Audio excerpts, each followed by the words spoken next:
Don't Settle for Just Feeling Fine by Rick Wilkes, thrivingnow.com. I spent a lot of years answering the greeting, "How are you doing?" with "Fine," when I wasn't. I was dying. As I healed, I did rise up through misery to the point where I was indeed fine. But fine isn't good, and good isn't great. Just as light and sound have a scale, so does health. 10 plus is thriving. 9, awesome.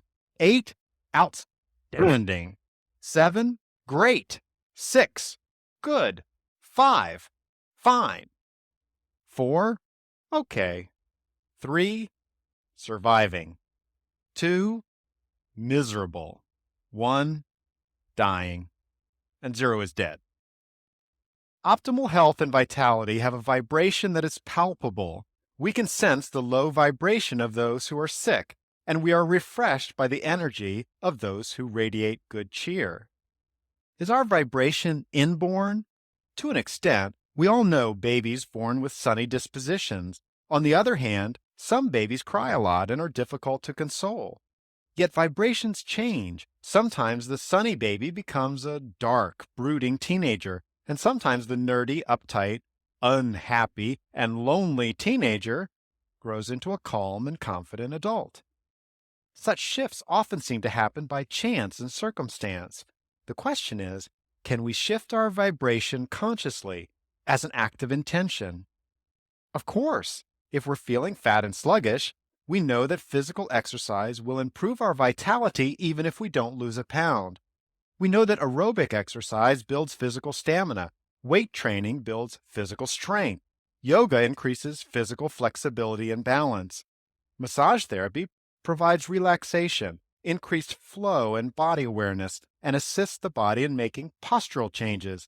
These approaches are common knowledge to millions. Where I see the biggest gap in awareness is in emotional fitness. We expect family, friends, and coworkers to be emotionally stable, while at the same time we keep piling on the stresses and responsibilities. If people are coping, it is viewed as, quote, the best anyone should expect under the circumstances. No, it isn't. Today we have developing technologies as well as ancient practices that can transform even intense emotional distress into optimal health. Let's talk about the developing technologies first. Most people are not mentally ill from a clinical perspective, but almost everyone struggles with grief, difficult relationships, illnesses, self-doubt, and frustrations. Too many of us have also experienced trauma at some point in our lives, the tragic death of a loved one, accidents that leave permanent limitations, an intense memory that leaves us phobically afraid, and physical and sexual abuse that makes it impossible to feel completely safe.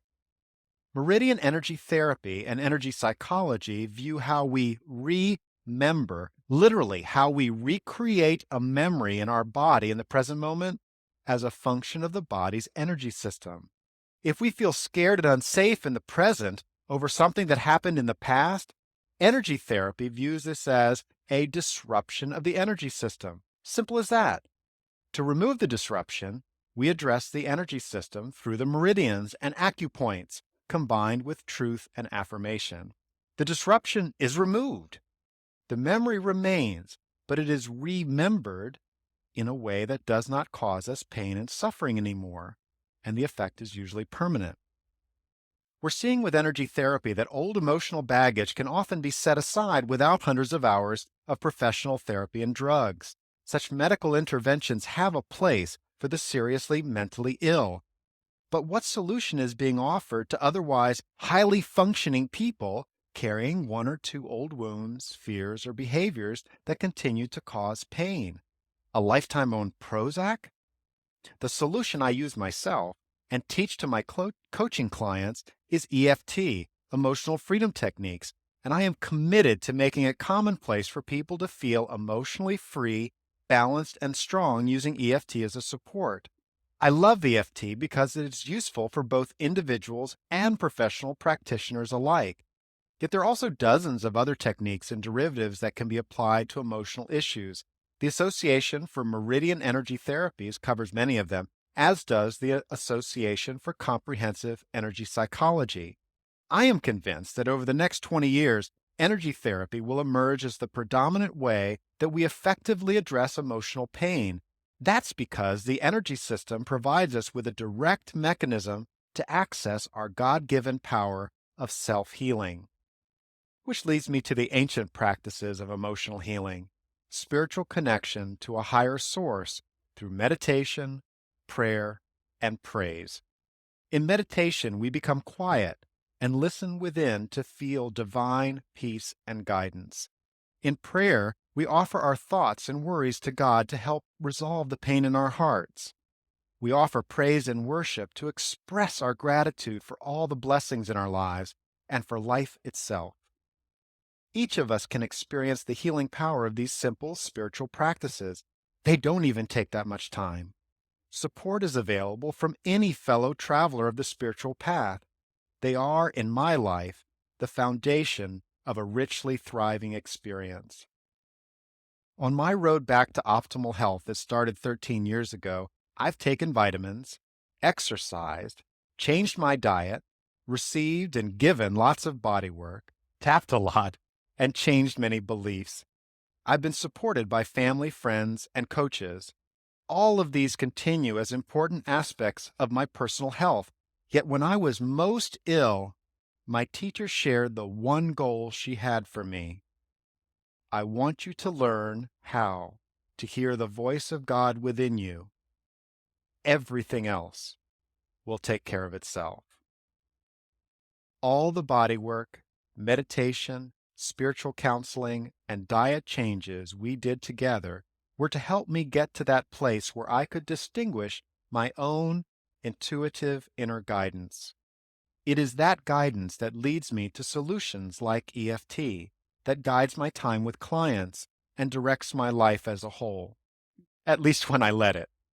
The time I invest each day in meditation, prayer, and praise are what nourish me most completely. If you are suffering in any way, or you just feel stuck and have been unable to change on your own, I want you to know first and foremost that you are not alone. We are all spiritually connected, and whether you are reading this or listening to my voice, we share a common purpose, your healing and ultimate well-being. You are in my thoughts and prayers. If your intuition says that I can be of help to you, please contact me. I look forward to exploring the possibilities with you. You see, we don't have to suffer, even when we do have pain, and we definitely don't have to settle for just feeling fine.